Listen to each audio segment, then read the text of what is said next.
Bienvenue tous. Welcome to our international press view here in France 24 in the papers and with news of what's happening in Belgium, Sarkozy in Dublin, Zimbabwe in the EU and the world's first bird, James Creedon. James. Good morning, Mark. Take it away. Well, first of all, a look at the Belgian press. So there's been a lot of discussion, obviously, about Yves Le Terme's resignation, the Prime Minister.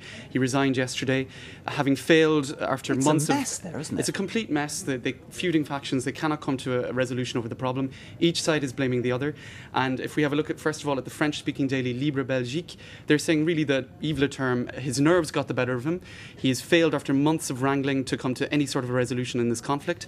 And he's saying, it's basically saying that he's shirking his responsibilities. So that's the French attitude, or the French-speaking attitude to the French-speaking Prime Minister. And if you cross the linguistic divide then to Der Standard, which is a Dutch-speaking daily, it speaks of a nil-all draw in both sides. I mean, this sports metaphor, I think it's quite an insight, really. They don't view each other as partners. I mean, they're viewing each other as opponents. So, I mean, how they're going to come to a resolution to the crisis if they can't view each other as partners is beyond me. So the editorial concludes, this federal state is in no state to be reformed. Beyond you and beyond many others. Any reaction to this beyond the borders of Belgium? There is, in fact, if we look at Gazette van Antwerpen, another Dutch-speaking daily, it has a cartoon which shows a Belgian guy trying to get into an African country. It shows an African immigration guard or something like that. And to translate, it says, "You're Belgian? What is that? Some fictitious nationality? Are you kidding me?"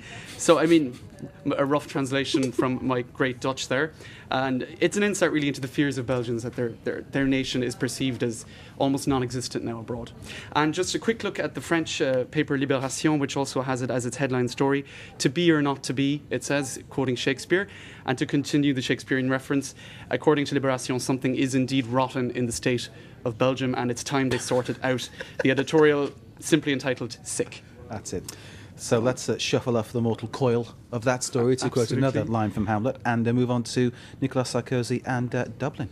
He's arriving in Dublin next Monday, and apparently, according to the Irish Independent, he was overheard yesterday saying to the UMP party that the Irish would have to vote again on the Lisbon Treaty. So it's a reiterating his first reaction then. Exactly, and it's a sore point in Ireland. People feel that there needs to be more time to consider the possibilities, and so they quote Labour leader Eamon Gilmore, who says that it's a very unhelpful comment if it's true, and really that more time and space needs to be given to the electorate. So I mean, woe betide the Irish for getting in the way of what Nicolas Sarkozy wants. That's how it seems to be. This is it. I mean, and picking up on that, you have an opinion piece in the Australian newspaper where a researcher takes up a letter which was written to the Times of London, which says, "Is democracy in Zimbabwe in some way comparable to democracy in the EU?" That's a bit harsh. It's a bit harsh, but he goes on to explain his point of view. The letter writer said that, you know, when Mugabe organised a vote, he didn't get the result he wanted, so he said, let's put that to another vote.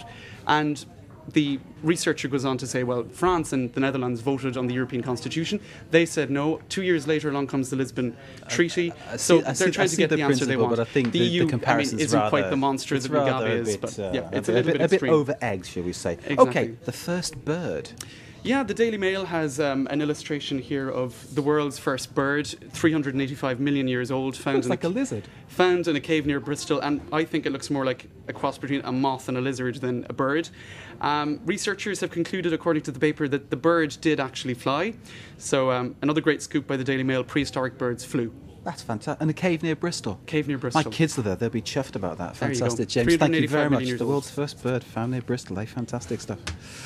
You're watching France 24. Stay with us. That's amazing.